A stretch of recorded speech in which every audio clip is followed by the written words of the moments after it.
Thank you so much. Let me warn you, this is going to be a little bit of a technical presentation, but I'm sure it will be worth it.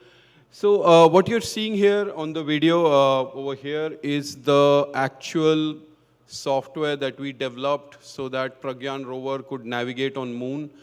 So many of you know that Chandrayaan Rover was there for about 14 days.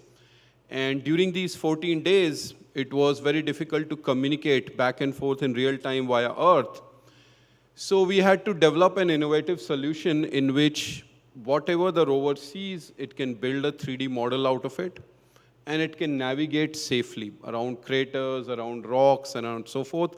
And ISRO could also practice driving this in simulation as what you see over here. All right, so just taking you through this software.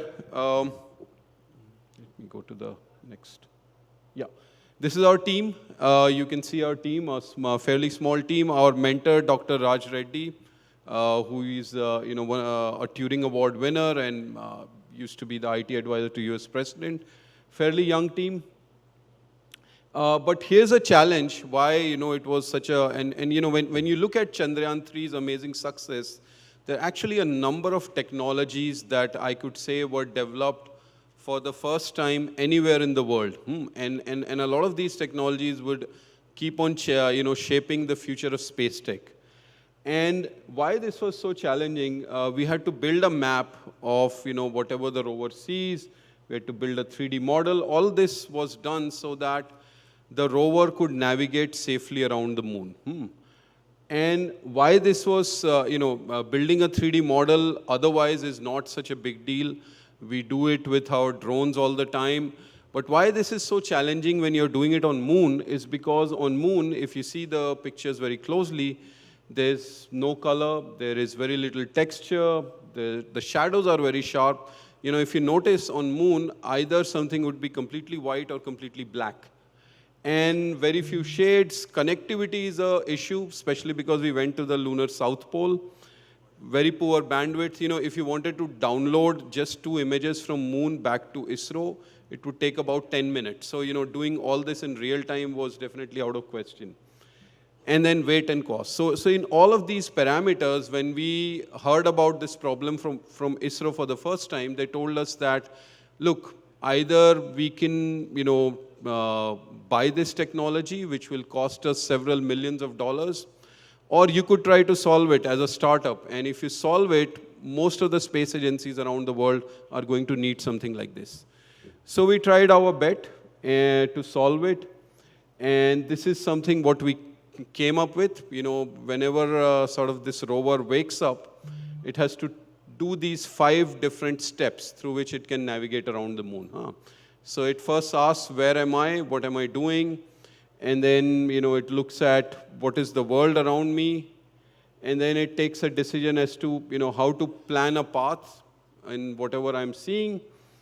And then once the path is planned, then it sort of safely steers around it. A little bit of how this architecture was built. First, we had to calibrate the cameras, and then rectify the images, which means to align the images, and then generate a 3D model. Then figure out where are the obstacles, how do we plan a path around it, and then eventually form a stitched image. So I'll skip through this. If some of you are interested in technology, I'd be happy to talk to you about it. But very briefly, what camera calibration means is that if I'm seeing something in 3D, what is the exact correspondence of that point in the camera's 2D image? So we did that. And then once this is done, this is kind of how the software looks like, which ISRO used. And they can calibrate the cameras and then generate a 3D out of it. But just to illustrate how this works, see, these are 2 images from left and right cameras, what the Chandrayaan rover sees. And once these 2 images are collected, we can combine them to build a 3D. And then the 3D DEM model, you can see as this colored model, in which depth is encoded in the colors. So once these 2 images are stitched together, from what it sees from left image versus from right image, you can build a 3D.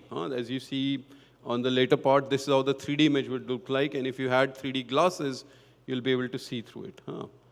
And then you could also perform measurements in 3D as to, any point that the rover sees. It would know what is the X, Y, Z. Can I go there or not? I don't know if some of you saw the footage of the Pragyan rover trying to navigate a crater. And the reason why it was able to do was because it was able to know in real time what are the exact coordinates of the crater, how deep it is, and so forth. A little bit about how this is done is that, once two corresponding images are created, we can also manually mark some of the points that have a known height. And then you can plan a path. And this is an output, how it looks like eventually. Once you can generate a 3D DEM, you can plan a safe path around this surface. A little bit of illustration in a very simplistic manner how this was done. You can imagine that our rover is starting at point A and it needs to go to point B, and there are a couple of obstacles in the way. So we can come up with a heuristic scheme in which each of these boxes are given some kind of a reward or penalized, whether you can go in that box or not. And the penalization and reward is based on how close you are to an obstacle and how far you are from the goal. So by using these two heuristics, we can come up with a planning, and that planning just seems to work fairly well. And this is sort of showing you an end result based on the heuristics that were decided for each of the boxes, which are the possible paths that the rover could take, and then we could come up with whichever is the best path, the rover could keep on doing that.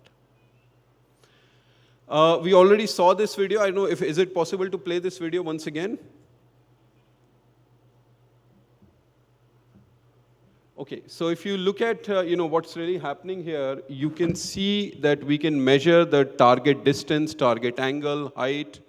We know where the rover's location is, what is the height of any particular point we want to see. So we can measure in X, Y, and Z, everything that the rover sees.